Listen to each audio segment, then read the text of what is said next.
오늘 하나님께서 우리에게 주시는 말씀은 창세기 27장입니다. 창세기 27장 30절부터 45절 말씀. 창세기 27장 30절로 45절 말씀입니다.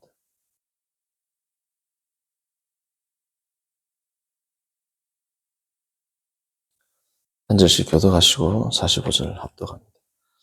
이삭이 야곱에게 축복하기를 마침에 야곱이 그의 아버지 이삭 앞에서 나가자 곧 그 형 에서가 사냥하여 돌아온지라. 그가 별미를 만들어 아버지에게로 가지고 가서 아들이 사냥한 고기를 잡수시고 마음껏 내게 축복하소서. 그의 아버지 이삭이 그에게 이르되 너는 누구냐? 그가 대답하되 나는 아버지의 아들 곧 아버지의 맏아들 에서로소이다.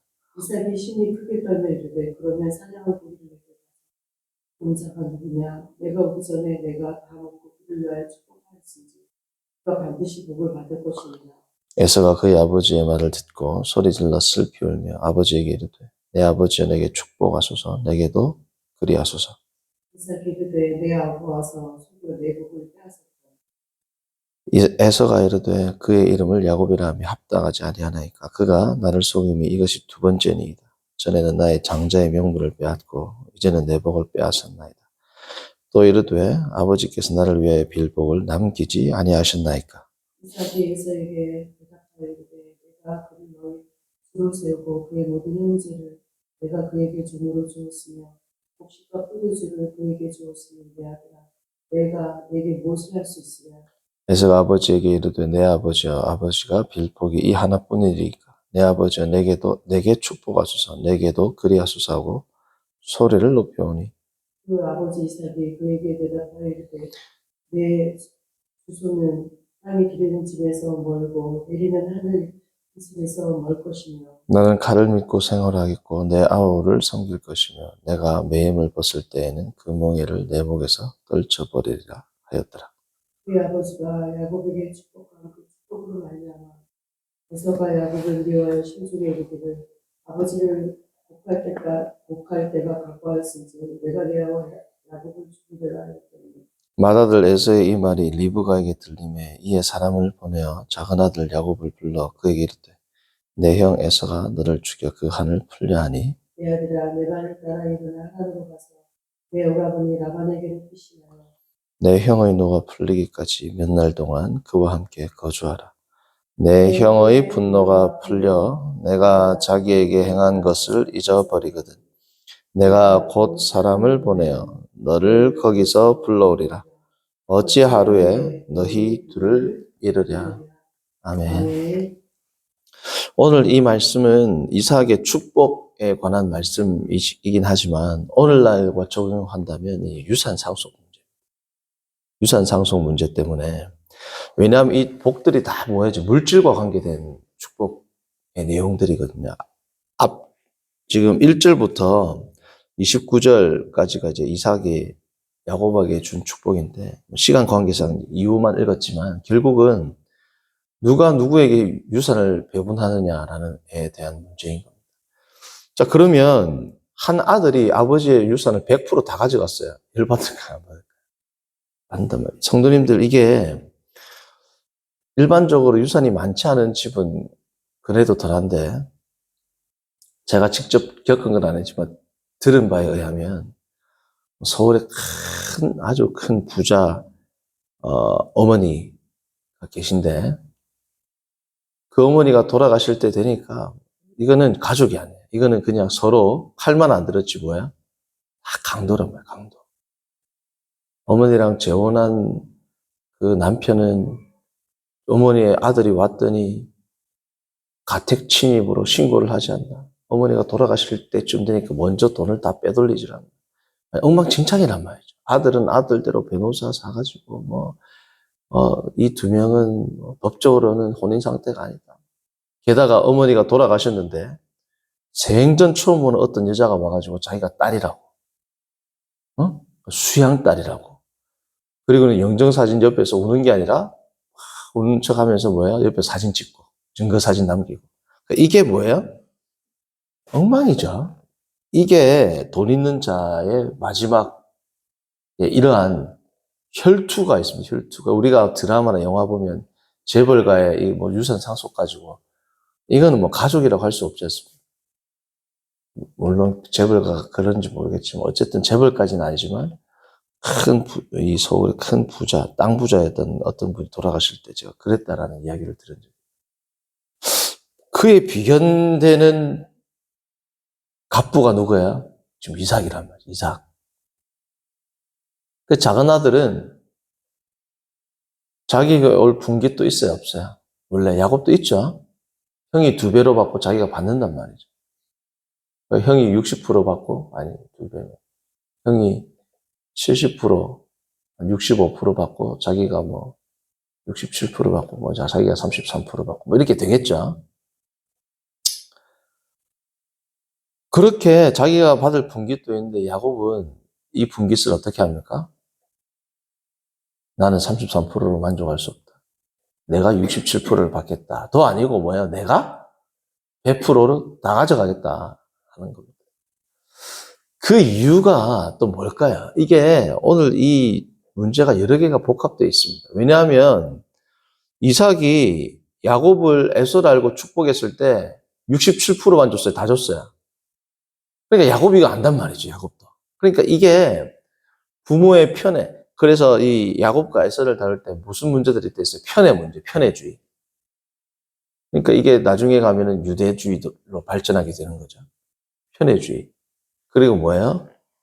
conflict. 서로의 분쟁, 다툼. 그리고 뭐예요? 속임수. 그리고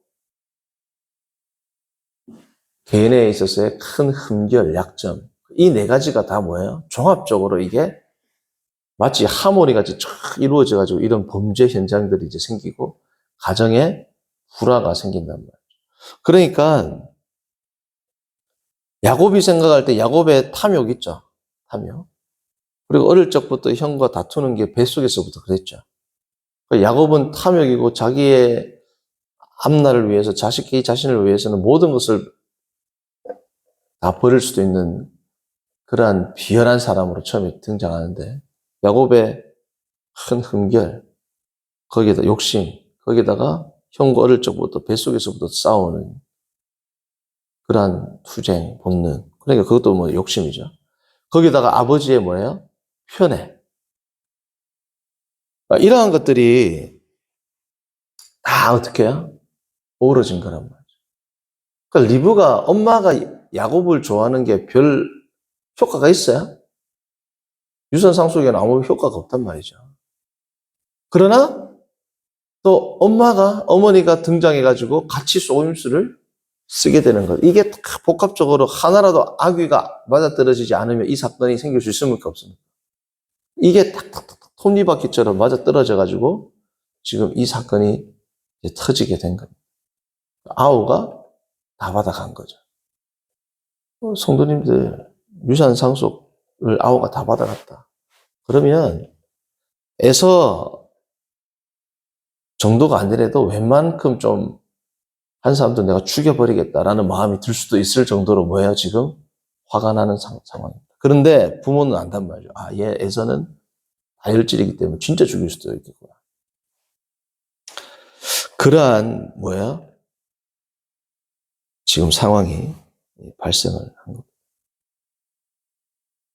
유산 싸움이 이제 일어난 거죠.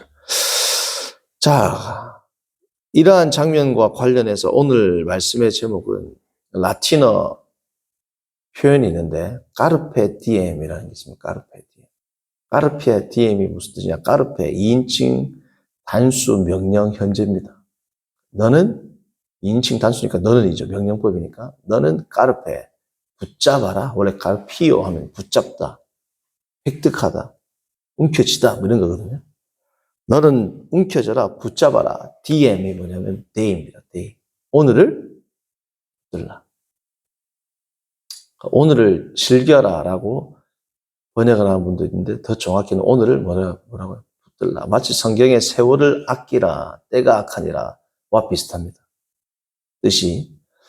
카르페 디엠이라는 이 말은 원래 BC 1세기의 위대한 초급 라틴어를 할 때 이 BC 1세기 이 호라티우스라는 이 시인의 글이 엄청 많이 나와요. 초급 라틴어 교본할 때, 라틴어 배울 때. BC 1세기에 호라티우스가 쓴 시가 있습니다. 그 1권 11번 시에 류오코네라는 한 여인을 등장시켜요. 이 류오코네가 실존한 인물인지 아니면 호라티우스가 자기가 시 안에서 그냥 픽션, 허구의 인물인지는 뭐 정확히 알 수는 없지만 류오코네 하면 헬라어로 류오코스 하면 희다. 예수님의 옷이 눈과 같이 휘어졌다는 어제 변화자. 그때 희다, 그 류오코스입니다. 노예가 뭐냐면 헬라어 누스 하면 마음, 정신이에요.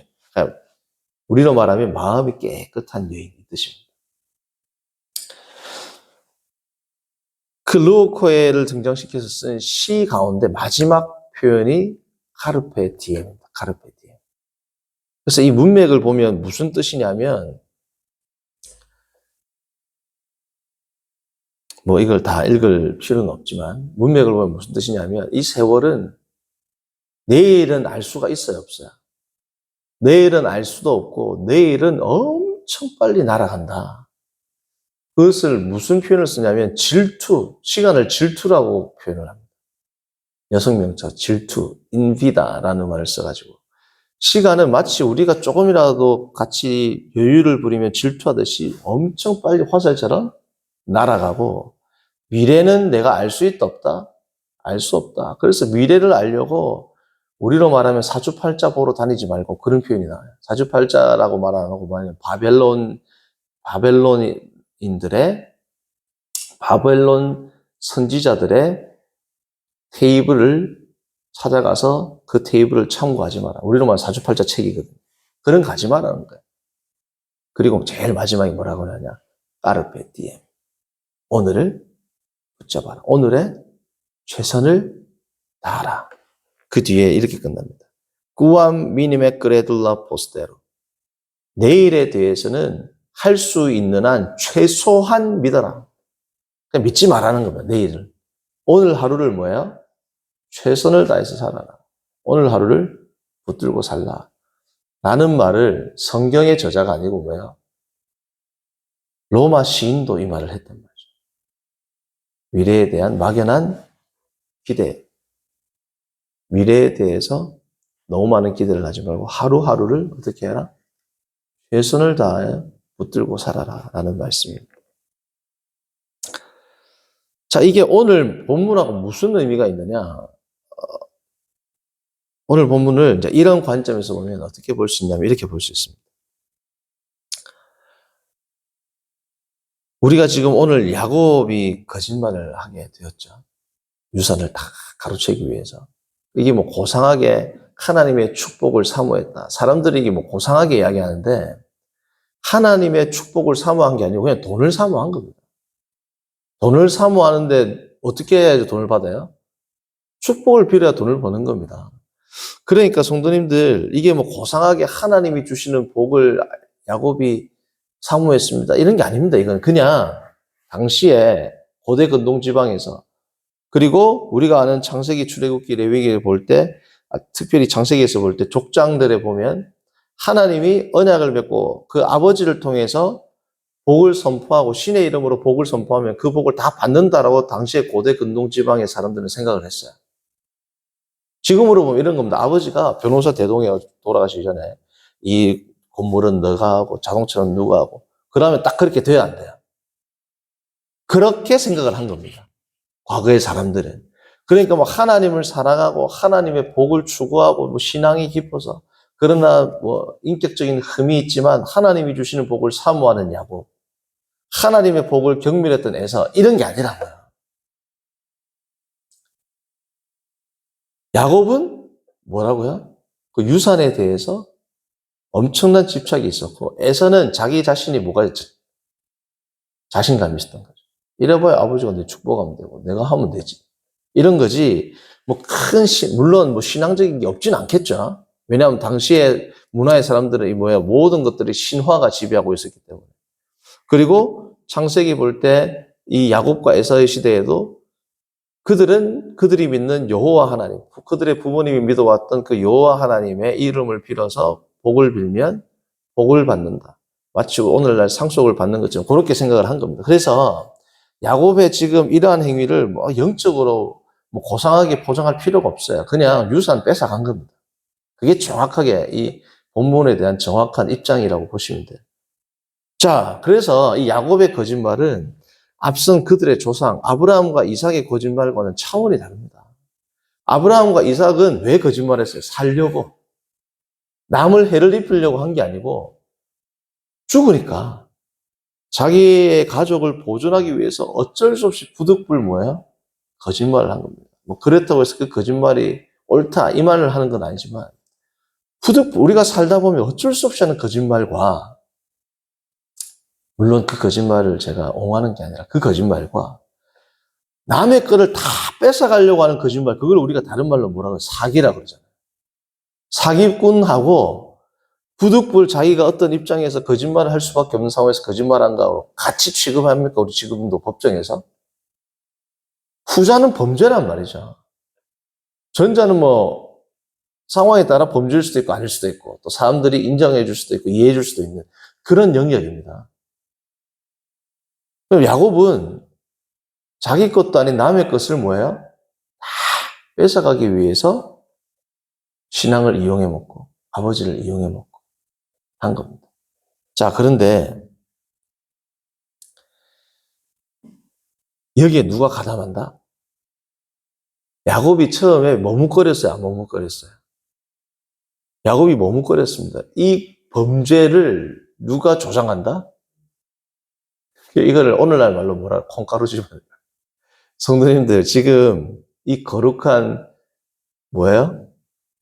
믿음의 계보를 잇는 가정에 3대째 아브라함 이삭야곱 3대째 무슨 일이 일어납니까?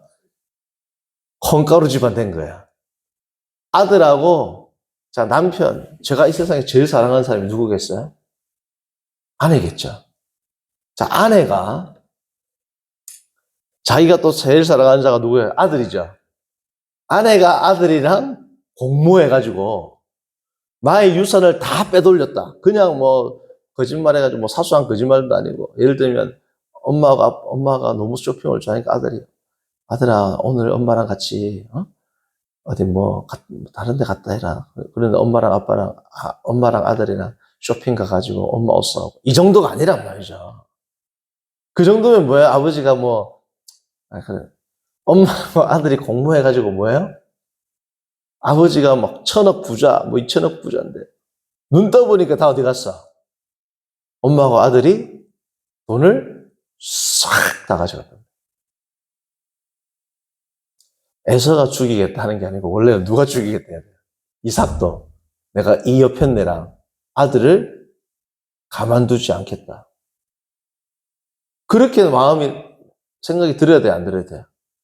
그 생각이 들겠죠. 근데 이삭이 우리가 보는 온유한 이삭 그래도 성품이 참 좋은 이삭을 어떻게 할 수 있냐. 내일 보겠지만 28장을 보면 야곱이 도망가기 전에 축복을 해줍니다. 이삭이. 참 이거 보면 틀이 크죠. 아들을 축복해 준다는 거죠. 그냥. 어쨌든 이거 내일 보고. 그래서 지금 이 멘붕이 오는 것은 어쩌면 에서보다 이삭이 더 멘붕이 온단 말이에요. 사랑하는 내 마누라와 아들이 지금 나의 등을 쳤단 말이에요. 성도님들 등 쳐먹다가 무슨 뜻이에요? 뭐 제가 정확한 어원은 모르겠지만 이런 거 사탕을 먹고 있어. 내가 탁 먹었어. 누가 와고 내 등을 빡 쳐가지고 어떻게 해야? 내 입에 있는 거 빼가지고 지가 먹는 겁니다. 등 쳐가지고. 그런 기분이란 말이죠. 자, 그런데 오늘 본문을 읽을 때 성도님들 제가 어릴 때 처음 이거 성경을 접하고 할 때 엄청 두근거렸어요. 마치 뭐가 같냐? 주인공이 범죄자일 때 있지, 영화 볼 때. 그러면 사람들이 나쁜 일 할 때 잡히기를 원해요. 안 잡히기를 원한단 말이에요. 안 잡히기를. 이거 경찰이 오는데 빨리 도망가야 돼. 이래 된단 말이죠. 뭐 주인공이 도적이다. 궤도 루팡에 내려면 우리가 볼 때 전 나쁜 놈 잡혀야지 지금 이렇게 해요. 아니면 빨리빨리 도망가라 이래요. 제가 이거 성경 읽을 때 그랬어요. 너무 두근거리는 거예요. 야곱이 막 들킬 것 같아. 자, 성도님들, 이삭이 눈이 멀었지 귀가 멀었어요? 귀 안 멀었죠? 그리고 냉철한 이성을 지금도 갖고 있어요? 안 갖고 있어요? 갖고 있단 말이죠. 그러니까 상식적으로 볼 때 이 거짓말이 통할 거라고 생각이 안 들어요. 어린 제가 봐도. 자, 생각을 해보세요. 어머니가 아버지를 속이기 위해서 무슨 짓을 합니까? 염소 새끼를 잡아가지고 매끈매끈한 데다가 뭐예요? 염소 가죽을 입혀요. 그리고 에서의 옷을 입혀요. 에서의 향취가 있는. 아버지가 무슨 강아지도 아니고 향으로 사람을 알아보냐고요. 그죠? 목소리를 딱 들으면 대번에 아버지가 알아요, 몰라요? 성도님 눈 감고 있는데 우리 큰아들, 작은아들이 엄마, 아빠 하면 눈 감고 있어 보세요. 알아요, 몰라요? 알잖아요. 눈 감고 있었다고 모르냐고, 이게. 그런데 눈이 멀었는데 이 쏙는단 말이지. 그러니까 야곱이 불안해, 안 불안해요? 처음에. 왜 불안할까요? 들키면 어떻게 돼요? 자기가 33% 받을 수 있는 것도 안 그래도 욕심도 많은데 33% 받을 수 있는 것도 다 날리고 잘못하면 복은 고수하고 조주받게 생겼단 말이죠. 아버지한테. 근데 어머니가 막 푸시를 해가지고 염소 가죽을 붙이고 형의 옷을 입고 아버지를 쏘기로 갑니다. 자, 이삭이 처음에 의심했을까요? 의심 안 했을까요? 의심했습니다. 의심한 걸 어떻게 알 수 있냐면 첫 번째, 로지스틱스 테스트. 제가 이름 붙였습니다. 택배 테스트를 합니다. 택배 테스트. 배송 테스트. 우리로 말하면 로켓 배송. 니 오늘 너무 빠르게 로켓 배송했는데? 오늘 시켰는데 1시간 있다고 택배가 왔어요. 신기해, 안 신기해? 이상하단 말이야. 이런 것처럼. 니 왜 이렇게 빨리 고기를 잡아왔지? 물어보니까 야곱이 바로 능수능란하게 뭐라고 거짓말합니까? 하나님이 순적히 만나게 하사 나를 이것을 준비하게 하셨습니다. 이삭이 그래? 두 번째 테스트합니다. 21절, 22절 봅니다. 첫 번째 테스트는 20절에 나오거든요. 이삭이 그의 아들에게 이르되 내 아들아 내가 어떻게 이같이 속히 잡았느냐. 그가 이르되 아버지의 하나님 여호와께서 나로 순조롭게 뭐라고요? 만나게 하셨습니다. 그래도 의심이 돼. 21절. 이삭이 야곱에게 이르되 내 아들아 가까이 오라. 내가 과연 뭐라고요?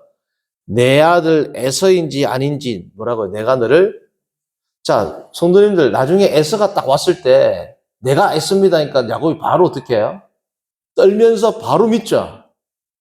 그러니까 이때는 지금 이상하단 말이지 목소리가.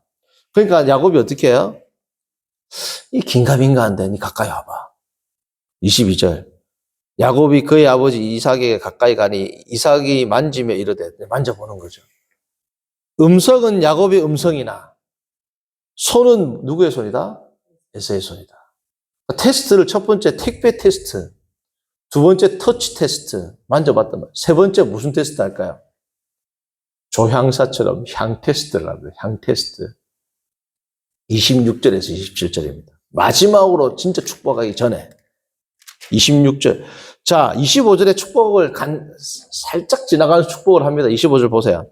이삭이 이르되 내게로 가져오라. 내가 내 아들이 사냥한 고기를 먹고 내 마음껏 내게 축복하리라. 야곱이 그에게 가져가며 그가 먹고 또 포도주를 가져가며 그가 마시고 27절. 그가 잠깐만. 23절입니다. 그의 손이 형 에서의 손과 같이 털이 있으므로 분별하지 못하고 어떻게 했다? 23절에 축복을 한번 딱 했어요. 근데 25절 이제 마음껏 내가 모든 축복을 너한테 쏟아내 보내줄게 하고 나서 마지막 테스트를 한번 한다. 23절에도 축복을 했지만 아까 에서가 와가지고 뭐 했어? 남겨둔 축복이 있어요 없어요? 라고 얘기한 것처럼 처음에 간단하게 뭐 일반적인 작은 축복을 했겠죠. 그리고 모든 축복을 쏟아부어 주기 전에 마지막으로 또 긴가민가 한 거죠. 그러니까 이삭이 어떻게 해요? 25절 내게로 가져오라. 사냥 고기를 가져오라. 그리고 26절 내 아들아 가까이 와서 뭐라고요? 내게 입 맞추라. 뭐 하려고? 축복하기 전에 뭐 하려고? 말은 입 맞추라는데 뭐예요? 향이 맞는지 보는 겁니다. 그걸 어떻게 하죠? 27절. 그가 가까이 가서 그에게 입 맞추니 아버지가 그 옷에 뭐라고 맞고? 향취로 맞고. 그러니까 꼭 축복하기 위한 것도 있지만 이삭도 녹록한 사람이 아니란 말이죠. 3번이나 테스트를 한 겁니다. 마지막으로 진짜 에서의 향이 나는 뒤를 다, 근데 그것도 대비해가지고 교활하게 어머니랑 짜고 옷도 뭐, 누가 옷 입었어? 예수 옷 다 입었답니다. 그래서 이게 넘어갈 수밖에 없는 상황을 만든 겁니다. 우리가 제3자로 볼 때는 들키겠는데. 성도님들, 이 3단계 중에 하나라도 걸렸으면 어떻게 돼요? 야곱의 인생은 끝난단 말이죠. 이게 뭐 아니면 도에 지금 뭐예요? 도전을 한 겁니다. 자, 그래서 이삭이 결국은 어떻게 해요? 쏘가 넘어가게 된 겁니다. 자, 성도님들, 영화를 본다면 최고의 뭐예요? 스릴러겠죠. 자, 성도님들, 우리가 이삭이 눈이 밝았으면 야곱이 그냥 평범한 사람이었어요. 일반적인 가정이었으면 이런 장면이 나와야 안 나와요? 하나님이 아브라함한테 이삭을 바쳐라 안 했으면 이런 장면이 나옵니까 안 나옵니까? 여러분들 성경이 그러지 않아도 재미없는데 재미없지 않아요? 이런 다이나믹한 내용이 하나도 안 나온다. 그러면 모든 성경이 뭐가 될까요? 레위기가 됩니다. 창세기부터 계시록까지 다 뭐가 돼요? 레위기. 전체가 레위기야. 성도님 비참해 안 비참해? 옛날에 제 고등학교 때는 잠이 오지 않으면 레위기 1장을 펴면 정신 차려보면 아침이 되는 그런 신비한 경험을 많이 했어요. 잠이 잘 안 와. 레위기 딱 펴. 1절부터 쫙 읽어.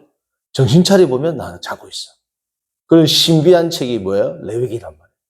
다 레위기야. 처음부터 끝까지. 자, 이게 무슨 뜻이냐. 성도님들, 정말 재미있는 영화에 다 착한 사람만 나오고 형통했더라. 영화 돼야 안 돼요? 영화 안 됩니다. 때로는 하나님께서 하나님의 찬란한 영광과 하나님의 신비와 하나님의 섭리를 이 땅 가운데 펼쳐나갈 때는 마치 화가가 검은색을 써야지 색이 나오는 것처럼 때때로 죄인들을 등장시키고 의인들이 고난당하는 것이 나오고 오늘처럼 이삭이 눈이 멀고 눈이 먼 것을 통해서 이삭이 또 엄청나게 속임을 당하고 뒤통수를 맞고 가장 믿는 자에게 배신을 당하고 이러한 삶이 다 복합적으로 드러나니까 이 삶 가운데 뭐예요? 역설적으로 하나님의 영광과 하나님의 일하심과 하나님의 언약을 성취해 나가는 것을 하나님이 뭐예요? 이런 것들을 통해서 이루어 나간단 말이죠. 성도님들 제3자의 입장에서 볼 때는 이 성경에서 뭘 느낍니까? 엄청난 다이나믹함, 인생의 생사고락, 그 뭐예요? 희노애락, 이 모든 것들을 우리가 뭐예요? 이 성경을 통해서 마치 오늘날 우리의 사건처럼 지금도 어때요? 느껴지고 지금도 우리에게 교훈을 준단 말이죠. 뭐 밋밋하게 다 하나님을 잘 믿고 사랑해서 형통했더라. 우리한테 무슨 교훈을 있겠어요? 물론 있겠지만. 그래서 성도님들, 우리가 제3자로 성경을 볼 때 이러한 삶, 이삭의 삶, 굴곡에 있는 삶, 때로는 의인이 당하는 삶, 가장 사랑하는 아내와 아들에게 속임을 당하는 삶, 야곱이 옷을 입고 하는 이러한 행위들, 이러한 것들이 오히려 하나님의 영광과 우리가 이 삶이 어떻게 우리 마음 가운데 더 어떻게 해요? 와닿게 되는, 마치 오늘날로 보면 뭐와 같아요? 간증과 같다면 간증. 성도님들, 지금부터 4,000년 전에 하나님께서 이렇게 족장들을 다루셨다면 오늘날도 하나님 어떻게 우리를 다룰까요? 이런 식으로 다룬단 말이죠. 이런 식으로 다루는 것을 통해서 하나님께서는 우리를 어떻게 합니까? 또 다이나믹하게 하나님의 영광을 드러내는 도구로 우리를 뭐야? 사용하고 나간단 말이에요. 제3자가 볼 때는 한 명의 목회자, 한 명의 신앙인의 때로는 어렵고 굴곡 있는 삶이 하나님의 영광을 더 잘 감지할 수 있게 되고 그들의 삶 가운데 더 큰 용기를 줄 수 있게 되고 그들의 삶 가운데 뭐예요? 더 큰 도전을 주게 됩니다. 성도님들, 하나님께 부름받았던 수많은 성경의 인물들 외에도 우리가 보게 되는, 예를 들면 짐 엘리엇의 일기, 그리고 뭐예요? 조나단 에드워즈 목사님의 책들, 결심문, 그리고 뭐예요? 갑자기 성함이 생각나요. 내가 제일 존경하는 데이빗 브레이너드 목사님의 일기. 형통하게 있어요, 없어요? 뭐 물론 하나님이 함께하면 형통하죠. 그런 의미가 아니에요. 뭐 쉬운 삶이 있어요, 없잖아요. 우리가 아는 수많은 선교사님들, 순교자들의 삶을 보면 다 뭐가 있습니까? 굴곡이 있죠. 그러나 그 삶이 나에게 뭘 줍니까? 엄청난 파장을 준단 말이죠. 그래서 우리에게 신앙에 영향을 미치는 것은 두 가지입니다. 크게 보면 하나님의 계시, 말씀과 기도죠. 성찬, 하나님이 주시는 외적 방편이 있고 그만큼은 아니지만 또 다른 중요한 방편이 뭐냐면 성경대로 살아왔던 인물들의 삶입니다. 그것들을 히브리서 기자가 11장에서 나열하지 않습니까? 11장에 수많은 믿음의 선진들을 쫙 나열하는 것 자체가 뭐가 돼요? 그게 성경 말씀이 됐다는 거예요. 11장에. 위대한 선진들의 삶은 그냥 쉽게 살았던 삶이 있어요, 없어요? 11장을 보면. 다 괴로운 삶을 살고 굴곡 있는 삶을 살고 어려운 삶을 살았단 말이죠. 그러나 그러한 희생과 헌신과 고난이 있는 삶 가운데 매일매일을 하나님 뜻 가운데 살아갔을 때 그 삶 자체가 뭐가 된다? 하나님께 별이 되고 빛이 되고 영광이 된다.